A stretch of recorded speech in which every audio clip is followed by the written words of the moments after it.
باطن کے حسن نے ان کے چہروں کو نور علی نور کر دیا۔ فیض مجسم علامہ فیض احمد صاحب ویسی رحمت اللہ علیہ کا رنگ گھورا سفید نہیں تھا، لیکن اگر کوئی ان کو امامہ باندھے اور جبہ پہنے دیکھتا تھا تو دیکھتا ہی رہتا تھا۔ حضرت علامہ الحاج ابو داؤد محمد صادق صاحب رحمت اللہ علیہ، آپ کیا جان سکتے ہیں کہ وہ بڑی دیر تک حجام کے پاس بیٹھے رہتے ہو، یا 5-10 جگہوں سے انہوں نے کریمیں خرید کے رکھی ہوئی تھی، لیکن جو چہرہ دیکھتا تھا وہ دیکھتا ہی رہ جاتا تھا۔ ان بزرگوں نے وہ جو تقوی کا نور تھا وہ ان کے، اور بڑے بڑے لوگ ڈرتے کیوں تھے؟ ڈرتے ہیں لوگ سچے آدمی سے، ڈرتے ہیں پاکیزہ اخلاق آدمی سے، اس کے کردار کے حسن سے ڈرتے ہیں۔ باتوں سے کون مرعوب ہوتا ہے؟ باتیں تو چند منٹوں کی ہوتی ہیں، پھر انسان کچھ دیر کسی کے ساتھ گزارتا ہے، اس سے آگاہ ہو جاتا ہے کہ یہ آدمی کتنے پانی میں۔ تو نبی کریم صلی اللہ علیہ وسلم کے چہرے کی پاکیزگی نے، آپ کے اعضاء کے حسن نے، لب و لہجے کی خوبصورتی نے لوگوں کو گھائل بھی کیا، مائل بھی کیا، اور دین کی طرف لوگوں کی توجہ بھی کرائی۔ حضرت طارق بن عبداللہ رضی اللہ تعالیٰ عنہ فرماتے ہیں میں حضور علیہ السلام کو نہیں جانتا تھا ظاہراً، اور میں اپنے قبیلے کے ساتھ، ہم لوگ جا رہے تھے تجارت، اس دور میں لوگ تجارت کرنے جاتے تھے تو ہوٹل تو ہوتے نہیں تھے، تو خیمے بھی ساتھ رکھتے تھے، کھانا بھی ساتھ رکھتے تھے، خشک چیزیں لے جاتے تھے، جہاں قیام کرتے تھے وہاں کھانا پکاتے تھے، خیمہ لگاتے تھے، قیام کرتے تھے۔ فرماتے میں جا رہا تھا، ہم لوگوں نے پڑاؤ کیا ہوا تھا مدینہ منورہ کے قریب، ایک دن ہم نے دیکھا نبی پاک صلی اللہ علیہ وسلم کو تشریف لاتے ہوئے، حضور تشریف لا رہے ہیں، اور فرماتے ہیں نبی پاک صلی اللہ علیہ وسلم جب تک ہمارے قریب آئے تو حضور علیہ السلام کی وہ خوبصورتی، وہ جھکی ہوئی نظریں، وہ نبی پاک صلی اللہ علیہ وسلم کا بڑا معصومانہ انداز، اور فرماتے ہیں لباس حضور کا اس دور کے لحاظ سے بظاہر قیمتی نہیں، لیکن بڑا اجلا لباس، بڑا صاف ستھرا لباس، اور بڑی خوشبوئیں دور سے استقبال کرتی ہیں۔ فرماتے ہیں آ کے نبی کریم صلی اللہ علیہ وسلم کھڑے ہوئے، ہمارے پاس ایک سرخ رنگ کا گھوڑا تھا یا اونٹ تھا، فرماتے ہیں نبی پاک صلی اللہ علیہ وسلم کو وہ پسند آ گیا۔ توجہ ہے آپ کی میری بات؟ بس کراں جی، یہ ساری رات جنہی تو تقریر میں آتی نہیں، میں انہی کو کر دی جنہی کو میرے آتی ہے، لیکن جو بات عرض کر رہا ہوں آپ کی توجہ ہے میری بات؟ کوئی پریشانی تو نہیں آج آپ کو؟ جی تسی دائیں بائیں بڑا بہندے ہو، میں پریشان ہو جانا بھی پتہ نہیں کدھا پہ انتظار کر دینے۔ آپ مہربانی فرمائے میری بات سنیں، میری طرف دیکھیں سنیں۔ حضرت طارق بن عبداللہ فرماتے ہیں حضور آ گئے، اور پورے قبیلے میں سے نا، حضرت بلال حبشی صاحب فرماتے ہیں پورے قبیلے میں سے ایک بندہ بھی سرکار کو نہیں جانتا، اور ہم تاجر بھی ہیں، تاجر سمجھدار ہوتے ہیں، اور تجارت کے معاملے میں کسی شخص کی بھی ذرا برابر حرکت کو قبول نہیں کرتے۔ کہتے سید عالم صلی اللہ علیہ وسلم کھڑے ہوئے تو اونٹ حضور کو پسند آ گیا، نبی پاک نے فرمایا بیچو گے؟ کہتے سردار کو آگے لگایا سودا کرنے کے لیے، یعنی سیانوں میں سے جو سیانوں کا سردار تھا، ہم تاجروں میں سے بھی جو ہمارا سردار تھا اس کو کہا سودا کر، کہتے سودا طے ہوا، 9 دینار میں سودا ہو گیا۔ نبی کریم علیہ السلام نے سیدنا بلال حبشی رضی اللہ تعالیٰ عنہ سے فرمایا لگام پکڑو اونٹ کی، چلو۔ کہا بھئی میں شہر میں جا کے پیسے بھیجتا ہوں۔ فرماتے ہیں سرکار کا رخ انور ہوا مدینے کی طرف، اور خرامہ خرامہ حضور جانے لگے۔ جتنی دیر سرکار کھڑے رہے لوگ اداؤں میں ہی اتنے کھوئے رہے کہ کوئی اور بات یاد ہی نہ آئی، کھوئے رہے حضور کی باتوں میں، نبی پاک صلی اللہ تعالی وسلم کے حسن و جمال میں ایسے محب ہوئے کہ کچھ یاد ہی نہ رہا۔ جب ذرا آگے چلے گئے تو ایک شخص بولا، کہنے لگا سردار صاحب آپ سیانے بندے ہیں، اس شخص کو جانتے ہیں جس کے ہاتھ آپ نے اونٹ بیچا ہے؟ کہا کوئی نہیں جانتے۔ کہا آپ نے بیچ دیا، نہ نام پوچھا نہ ایڈریس پوچھا، ایسے دے دیا ہے؟ اوہو خیال ہی نہیں رہا یار، خیال ہی نہیں رہا۔ ان کی باتوں کی لذت پہ بے حد درود، اور ان کے خطبے کی ہیبت پہ لاکھوں سلام۔ فرمایا خیال ہی نہیں رہا۔ سردار کہنے لگا دور نہیں گئے، ابھی نظر آ رہے ہیں، بھاگ کے جاؤ ایک شخص، اور سادی سی بات ہے، ان سے کو ٹھہر جاؤ، اونٹ چھوڑ جاؤ، آپ پیسے بھیج دیں غلام کے ہاتھ اور اونٹ لے جائے، جاؤ۔ کہتے سردار نے بندہ دوڑایا تھا، ابھی بندہ دوڑنے لگا، اس کی بیوی بول گئی پردے کی اوٹ سے، اندر سے اس کی خاتون اندر با پردہ خیمے کے کہنے لگی ٹھہر جاؤ، کوئی نہ پیچھے جائے۔ کہا کیوں؟ اتنے پیسے 9 دینار بڑی رقم ہوتی ہے، نہ آئے تو؟ کہنے لگی نہ آئے تو میں دے دوں گی، نہ آئے تو میں دے دوں گی۔ کہا آپ جانتی ہیں؟ کہنے لگی نہیں۔ کہا قبیلے کی خبر ہوگی؟ کہا نہیں۔ کہا ولدیت کا پتہ ہوگا؟ کہا کچھ بھی نہیں۔ تو فرمایا کس بات پر ضمانت دے رہی ہو؟ تو کہنے لگی تم نے تو قریب کھڑے ہو کے دیکھا ہے، میں نے پردے کی اوٹ سے دیکھا ہے، آج تک ایسا معصوم چہرہ نظروں سے گزرا ہی نہیں ہے، ایسا حسن کبھی آنکھوں نے دیکھا ہی نہیں ہے، تم نے دیکھا نہیں اس کے انداز کیسے تھے؟ وہ جب تک کھڑے رہے نظریں جھکی رہی، وہ جب تک بولتے رہے دھیرے دھیرے بولتے رہے، وہ جب بات کرتے رہے تو دل میں اترتے رہے۔ کہا تم کتنی باتیں کرتے تھے؟ وہ قریب میں ایک آدھ بات کا جواب دیتا تھا، ککھ سواد نہیں مشری اندر، کھنڈا بھی چکھ ڈٹھیاں، اینا ساریاں شیواں نالو گلاں سجن دیاں مٹھیاں۔ فرمایا اتنا حسین لہجہ کبھی تم نے دیکھا ہے؟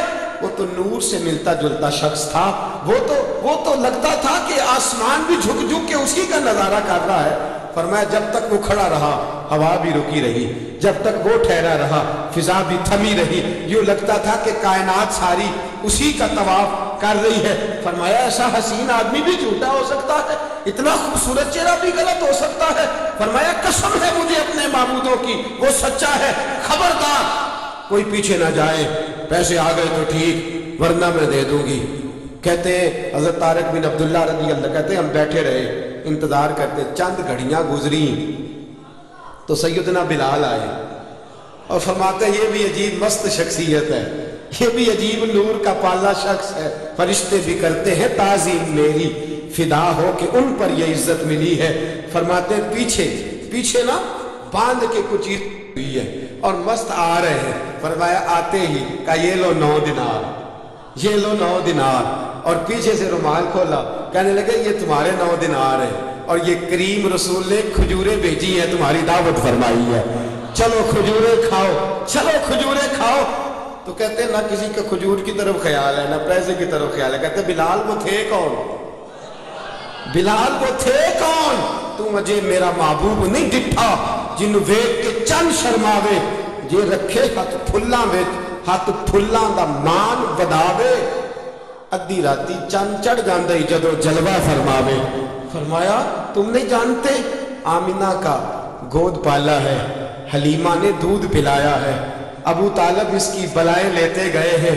فرمایا مکے میں جب بارشیں نہیں ہوتی تھی تو لوگ میرے محبوب کو حرم میں بٹھا کے مصطفیٰ کے حسن کا وسیلہ دیتے تھے، رب بارش عطا فرما دیا کرتا تھا۔ میرے دوستو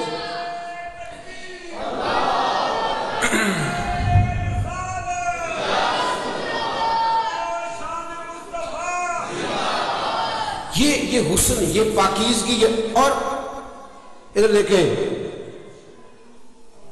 باہر والوں کو کئی دفعہ بندہ بڑا حسین لگتا ہے، گھر والے جو ہوتے ہیں ان کے پاس ہمیشہ رہتا ہے نا، اس لیے میں نے اکثر بزرگوں کے حالات میں دیکھا ہے باہر والے زیادہ مانتے ہیں، شہر والے کم مانتے ہیں۔ یہ میں نے دیکھا ہے، جو چیز پاس رہتی ہے اس کی اتنی قدر ہے۔ لیکن میرے محبوب علیہ السلام اس تعریف سے بھی مبرہ ہیں، حسن کی جتنی تعریفیں باہر والوں نے کی ہیں اس سے کہیں بڑھ کے گھر والوں نے کی ہیں، اس سے کہیں بڑھ کے گھر والوں نے تعریفیں کی ہیں، گھر والوں نے، اور انہوں نے تعریفیں کی ہیں جنہیں میرے نبی نے خود بہت بڑا حسین فرمایا ہے۔ حضرت عائشہ صدیقہ ام المومنین رضی اللہ ابن اساکر کہتے ہیں، اور درجہ حسن کی حدیث محدثین نے اس کو کہا ہے، فرماتی ہیں میں چرخہ کاٹ رہی تھی، ایک تو وہ سوئی والی روایت ہے نا، اس کا یہ درجہ نہیں محدثین نے بیان فرمایا، لیکن یہ فرماتی ہیں میں چرخہ کاٹ رہی تھی اور حضور میرے پاس بیٹھے ہوئے تھے، نبی کریم میرے پاس ہے۔ ایک وہ روایت ہے کہ فرماتی ہیں میں کچھ سی رہی تھی اور اندھیرا تھا، سوئی گر گئی، نبی کریم تشریف لائے، حضور کے چہرے میں اتنی چمک تھی کہ کھڑی ہوئی سوئی مجھے واپس مل گئی۔ یہاں دوسرے لفظ بیان کرتے فرماتی ہیں میں چرخہ کاٹ رہی تھی، حضور بیٹھے ہوئے تھے، موسم گرمی کا تھا، نبی کریم بیٹھے، گرمی کے موسم میں پسینہ آئے تو کیا ہوتا ہے، پاس بیٹھنے والے اٹھ کے سائڈ پہ ہو جاتے ہیں۔ فرماتی ہیں میں بیٹھی تھی، قریب بیٹھے تھے، حضور کو پسینہ آ گیا۔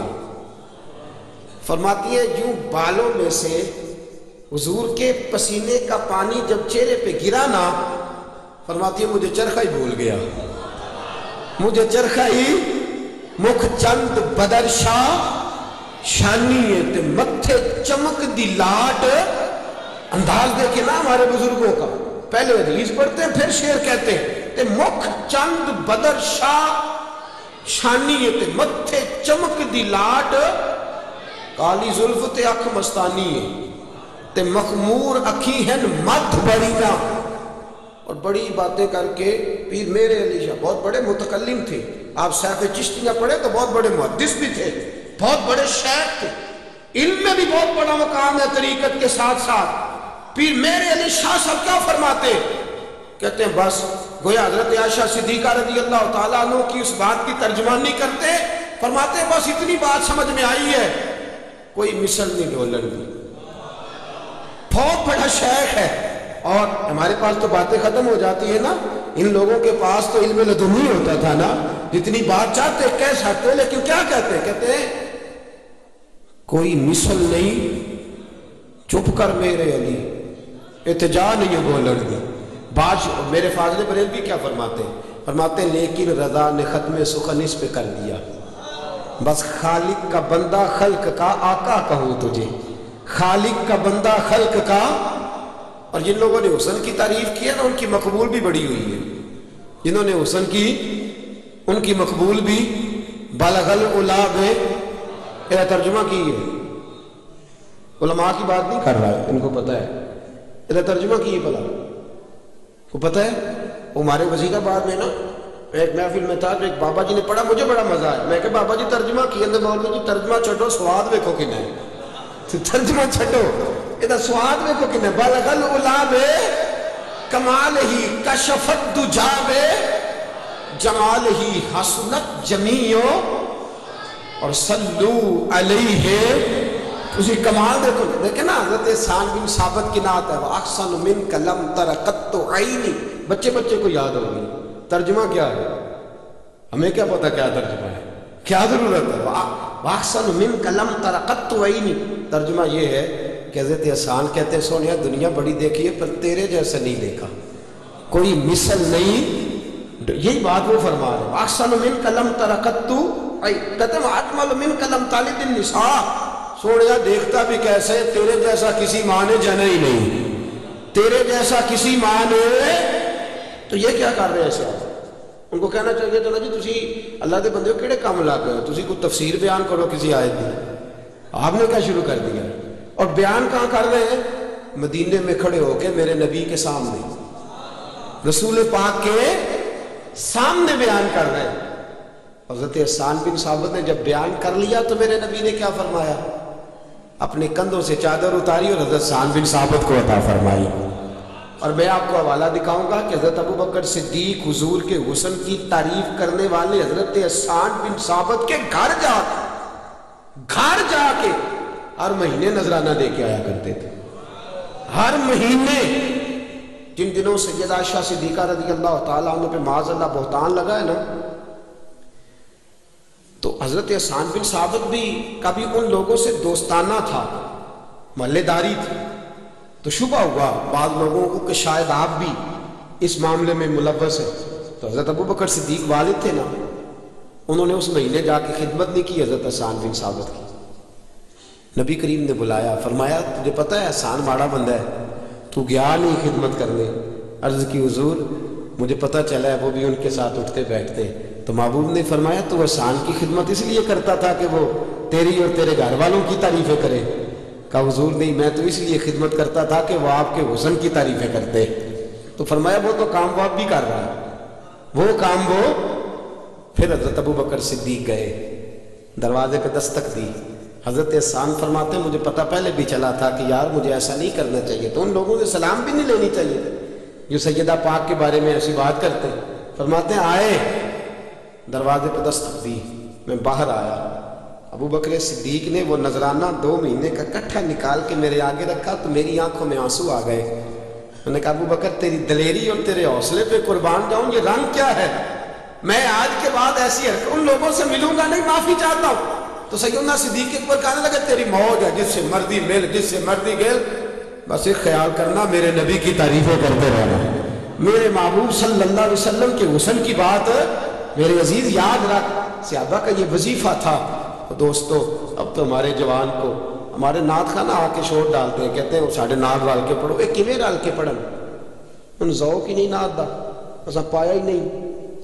ایسے بھی معذرت کے ساتھ بہت ساری نعتیں تو وہ پڑھی جاتی ہیں، مینوں بڑے دھیان نہ سننی پہندی بھی وچوں آندے کی پے نے۔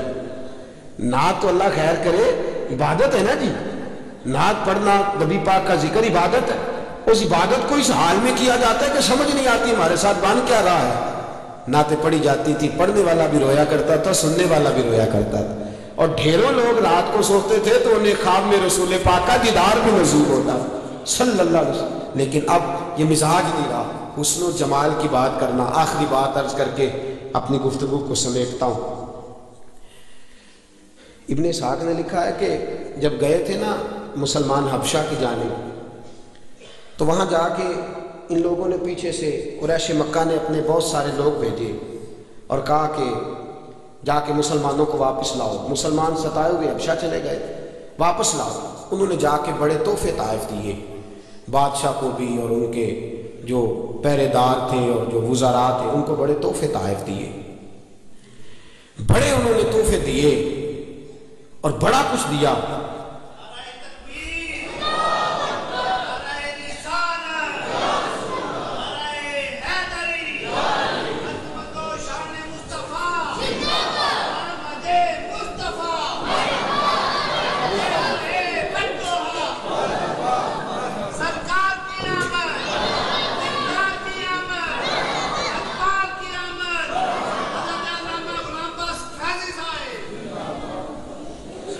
اپنی بات کو اختتام کی طرف لے کے جا رہا ہوں۔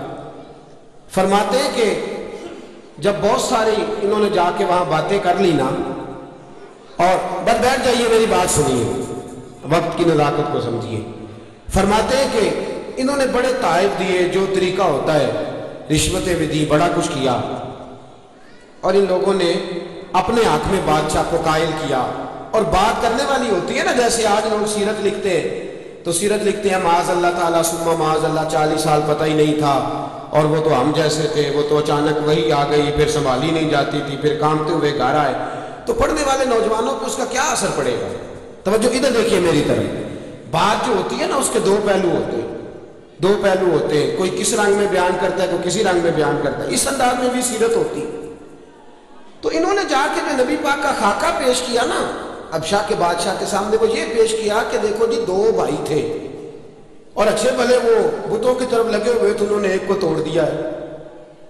باپ بیٹا تھے، ایک ہی مندر میں کٹھے جاتے تھے، انہیں ایک کو علیحدہ کر دیا، لڑائی شروع کرا دی، فلانا کام کرا دیا۔ اب بادشاہ اور وہاں جو بیٹھے لوگ تھے ان کی عقل ان باتوں کو نہ قبول کرنے لگے کہ بات تو ٹھیک ہے، نئی بات کرنے کی کیا ضرورت ہے، معاذ اللہ جیسے آج بہت ساری جگہوں پہ بات سننے کو ملتی ہے۔ خیر، اب بادشاہ بڑا سمجھدار تھا، اس نے کہا ایسے تو نہیں، میں ان کا موقف بھی سنوں گا۔ حضرت جعفر طیار کو بلایا، حضرت جعفر طیار کو بلایا، سر پہ امامہ، سفید سوٹ، ہاتھ میں چھڑی، اور وہاں جب بات ہو رہی تھی لوگ حضرت جعفر طیار سے کہنے لگے اب کیا بنے گا، اب کیا بنے گا؟ وہ تو بادشاہ تک پہنچ گئے۔ فرمایا کچھ بھی نہیں بنے گا۔ کہا وہاں کیا کہیں گے؟ فرمایا میں کوئی دائیں بائیں کی بات نہیں کروں گا، جو میرے محبوب نے حق سچ بیان کیا ہے میں وہ جا کے بیان کر دوں گا، کوئی دوسری بات نہیں۔ اب وہاں پہنچے، ایک وہ لوگ تھے جنہوں نے یہ انداز اختیار فرمایا، اور ایک حضرت جعفر طیار ہیں جنہوں نے اپنے ٹھہرے لب و لہجے میں اور پورے وقار، سنجیدگی، دبدبے اور تنتنے سے گفتگو چھیڑی اور میرے نبی کی نعت بیان کرنی شروع کی۔ کہنے لگے بادشاہ، یہ تو کہتے ہیں نا اس نے غلاموں کو باغی کر دیا ہے، ہم نے پیسے بھی دیے ہیں پھر بھی ہماری بات نہیں مانتے۔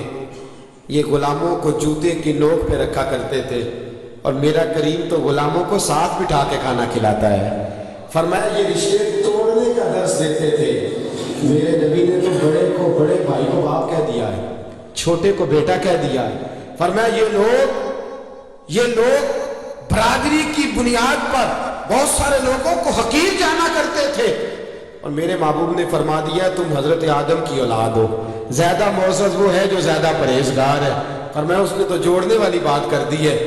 صحابہ کہتے ہیں نبی پاک کا ذکر کرتے کرتے جیسے ہی حضرت جعفر کی آنکھوں میں آنسو آئے، ہم نے بادشاہ کی آنکھوں میں بھی آنسو دے دیے۔ رسول کریم کے حسن کی، جمال کی بات ہمارے بزرگوں نے کی ہی اس درد کے ساتھ ہے، اس لگن کے ساتھ ہے، اس گہرائی کے ساتھ، کہ اس بات کو کرتے کرتے انہوں نے سینوں میں محبت رسول اتار دی ہے، سینوں میں۔ آپ دیکھیں نا، ہمارے بزرگ نعت سن کے رویا کرتے تھے اور ان کے پاس بیٹھے مجمع پر بھی رکت طاری ہو جایا کرتی تھی۔ ہمارے بزرگوں نے یہ خوبصورتیاں بانٹی اور دنیا کو یہ حسن دیا، اس حسن کی خیرات پھر آگے لوگوں کو ملی۔ سید ایوب علی رضوی صاحب رحمۃ اللہ علیہ فرماتے ہیں، اعلیٰ حضرت فاضل بریلوی رحمۃ اللہ علیہ کے بارے میں، آپ فرماتے ہیں کوئی نبی پاک صلی اللہ علیہ وسلم کی نعت پڑھنے لگتا تھا تو فاضل بریلوی اٹھ کے جاتے تھے، پہلے وضو کر کے آیا کرتے، فرماتے تھے تازہ وضو کر کے آ رہا ہوں، ایک وضو موجود ہے پھر تازہ کر کے آ رہا ہوں، اس لیے کہ میں نے ذکر رسول سننا ہے۔ اور فرمایا جتنی دیر حضور کی نعت پڑھی جاتی ہے تحیات کی حالت میں بیٹھے رہتے ہیں۔ یہ ہمارے بزرگوں نے ہمیں محبوب کے حسن و جمال کے تذکرے کرنے اور سننے کی بابت باتیں سمجھائی ہیں۔ آج تو بڑی ساری خشکی ہمارے اپنے لوگوں کے اندر آتی جا رہی ہے اور ہمیں خود بڑی پریشانیوں کا سامنا کرنا پڑ رہا ہے۔ میں اکثر کہتا ہوں اتنا ہمارے لنگر پہ غیروں کو اعتراض نہیں اتنا ہمیں خود ہے، اتنی ہماری محفل پہ غیروں کو شکوہ نہیں اتنا کسی کو ضرورت ہی کوئی نہیں بات کرنے کی، اسی ساریاں آپ ہی کر لیں گے، خود ہی ہم اتنی باتیں کر لیتے ہیں، کسی کو حاجت ہی نہیں ہوتی۔ تھوڑا تھوڑا سمجھیں، نعت کے قریب آئیں۔ فاضل بریلوی کی دیکھیں نا، حضور مفتی اعظم ہند کا کتنا سادہ کلام ہے، حبیب خدا کا نظارہ کروں میں، پھر دل و جان ان پر نثارہ کروں۔ کتنی شادی بات، کہتے ہیں جس دن میں نے جلوہ والدعا دیکھنا ہر چیز ہی حضور پہ لٹا دینی، دل و جان ان پر وارہ کروں میں۔ اور پھر فرماتے فرشتے جو پوچھے میرا دین و ایمان، قبر میں جا کے کیسی ترجمانی، فرشتے جو پوچھے میرا دین و ایمان، تمہاری ہی جانب اشارہ کروں میں۔ میرے دوستو یہ ذوق ہمیں ہمارے بزرگوں نے دیا ہے۔ اللہ کی بارگاہ میں دعا کرتا ہوں رب کریم ہمیں اپنے بزرگوں کے سینوں سے نکلے ہوئے اس عشق رسول صلی اللہ علیہ وسلم کے فیضان کو سمیٹنے کی توفیق عطا فرمائے، آمین۔ ہمیشہ مدحت خیر الانام میں گزرے، دعا ہے یہ عمر درود و سلام میں گزرے، وآخر دعوانا